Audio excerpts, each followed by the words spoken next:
Less than a week after the U.S. military completed its full withdrawal from Afghanistan, the Taliban has announced it has seized full control of the country. Secretary of State Antony Blinken will be heading to the Persian Gulf this weekend. Secretary Blinken is scheduled to meet with officials in Doha, Qatar on Sunday.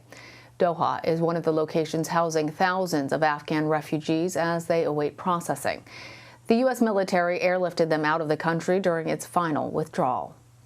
The Biden administration announced plans to admit roughly 50,000 Afghan refugees into the country, but the process has proven difficult, even for those with dual citizenship.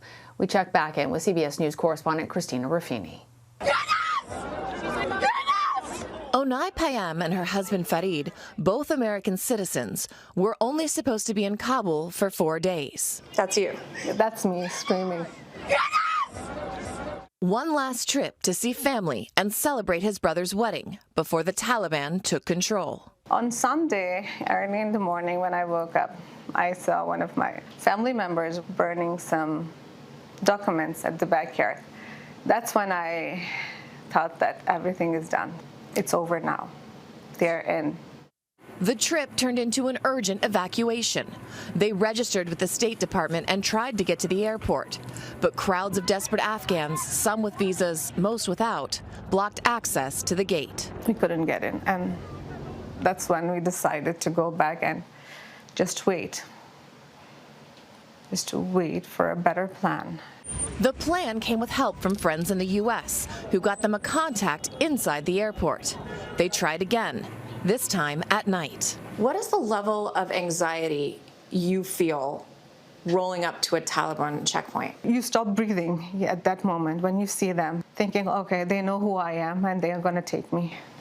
But they let you go? But they let me go. Yeah. And after a few tense minutes on the wrong side of the barbed wire, they were taken inside to wait. I had to wait for like more than 24 hours. Did you tell them you were American citizens? I did a couple of times, and I was being told that everyone is the same here. When she finally did get an evacuation flight through Uzbekistan, her husband Farid decided to stay behind and help others get out. Well, I had your family there. I had people I worked with, and I couldn't really leave them behind. We both were in state of survivor's guilt, thinking, why was I the privileged one who managed to get in, where there were women with their small kids screaming for help, infants left unattended, small kids left unattended. Did you see these kids at the airport? Yeah. Were there a lot of them? There were a lot of them. With her own 3 children anxiously waiting, Onai spent almost a week in transit back to Virginia.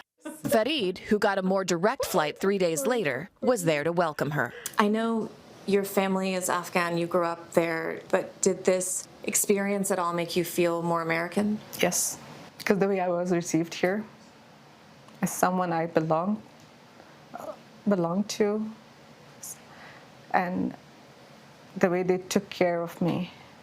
Everyone, the soldiers, the friends, the community itself. When you came home, you felt like this is your home? This is my home.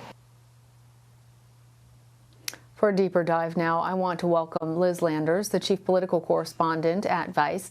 Liz has been on the ground at the Ramstein Air Force Base in Germany, where thousands of Afghan refugees have been relocated as they await processing. She joins us now from Frankfurt, Germany. Liz, tell us, what's the situation like on the ground there? It's pretty extraordinary. I've spent the last 2 days reporting from Ramstein Air Base, which is one of the main locations that the U.S. military, so both the Air Force and the Army, is using that to help move Afghan evacuees to the United States. So what they have set up at that airbase in particular is hundreds of tents that are kind of divided into pods, and there are thousands of people living on what is normally the airstrip of Ramstein Air Base there. So we have spent a few days there speaking with some of the Afghan evacuees, but the scale of this movement is really only something that the U.S. military could achieve, because they're both moving people on and off of airplanes and also temporarily housing and sheltering them here on the U.S. base in Germany for up to 10 days. The U.S. government has said that they won't have people staying on the base for more than 10 days at a time. So people are moving quickly through and are being processed there. And it's really an interagency effort. We saw State Department officials. I interviewed a State Department official on the base, as well as CBP. So people from DHS are here. There are TSA checkpoints that are set up in the airplane hangars, like you would go through a TSA checkpoint in the United States. So there are different vetting processes that are being used. And it's really kind of a whole of government approach to help people who really are fleeing absolutely tragic and desperate situations. So obviously a lot of effort is going into trying to safely and effectively process folks there. What are you hearing from the refugees about their experiences fleeing Afghanistan? I think everybody that I spoke with had a tragic but also hopeful story. For example, one young woman that I spoke with today, Miriam, she's 26 years old, so young, just married. She and her husband were living in Kabul. She was a fitness instructor. Some of her family had worked and helped the U.S. government while they lived in Kabul. She did not feel safe living in Kabul anymore, A, because of her profession, and B, because of her family ties to the U.S. She said that she and her husband waited for 4 days at the airport, Karzai Airport there in Kabul, before they were allowed to go through. They have been at Ramstein Air Base for a few days now. And I asked her, because she was waiting for a plane to take her, which I think probably took her by now. In the next few hours, she was waiting to leave Germany and go to the United States. She had no idea where she was headed in the U.S.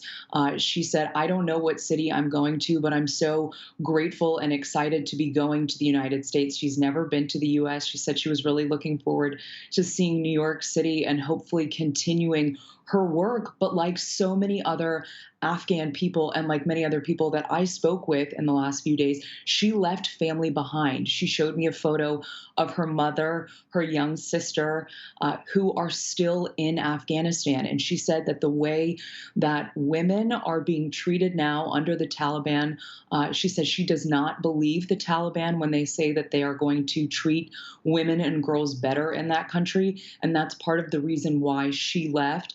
There's so many stories like that from the Afghan people who were able to get out, but still do have family there that they are so concerned about. We've heard repeatedly, it's an ongoing theme, both in Christina's reporting, in your reporting, and throughout, this feeling of fear, of survivor's guilt. Are the folks that you're talking to hopeful that at some point they might be able to get those remaining loved ones out of the country, or are they just not allowing their minds to go there at this point? Most of the people that I spoke with were hopeful. And I think everyone that I spoke with, except for one young man, said that most of his family had already left Afghanistan in prior years. Most everybody else I spoke to did have family there. I think they are holding out hope. But as we know, there are no more American evacuation flights leaving that country now. So that makes the journey much more treacherous. Miriam, when I spoke with her earlier today, she said that her family is now in hiding in Kabul because they don't feel safe being out on the streets. So that makes leaving the country that much more difficult. We will see if the U.S. government is going to be able to help Americans who are still there, or other special immigrant people that worked with the United States. But I do think that people are keeping their hope, but they don't know how their family will get out. Well, as I mentioned, Secretary of State Antony Blinken is traveling to Doha, Qatar on Sunday. He will then visit Ramstein Air Force Base to meet with German officials and Afghan refugees.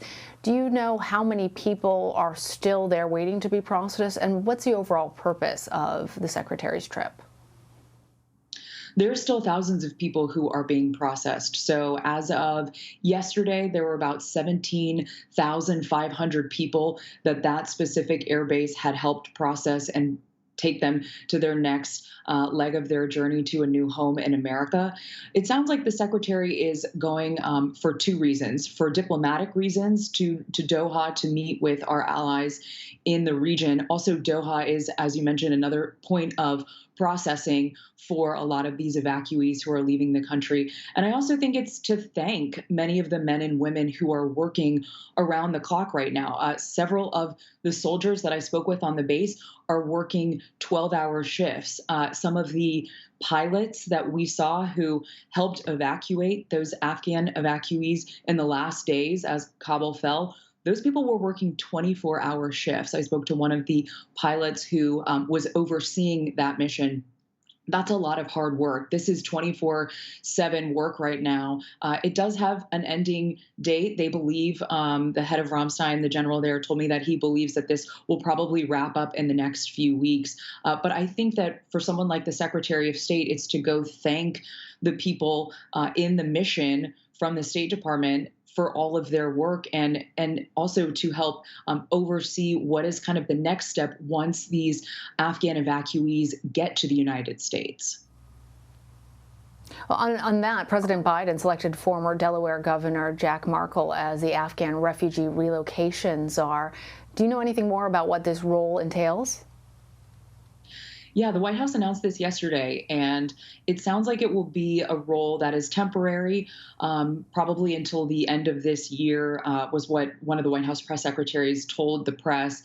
And he is going to be leading an interagency effort. So working with the State Department, working with the Department of Homeland Security, working with the National Security Council at the White House. It sounds like he will have kind of an embedded role in sort of all of those agencies and overseeing how these Afghan evacuees will be processed in the United States, whether they will be given that special immigration visa, whether some of these people who have been on the flights do have dual citizenship, are American citizens, making sure that those people are also properly processed and sort of welcomed into the United States. You know, having an influx of this many people means that communities are going to have to be flexible. So there was also an element that he's going to be working with state and local governments and also the private sector too.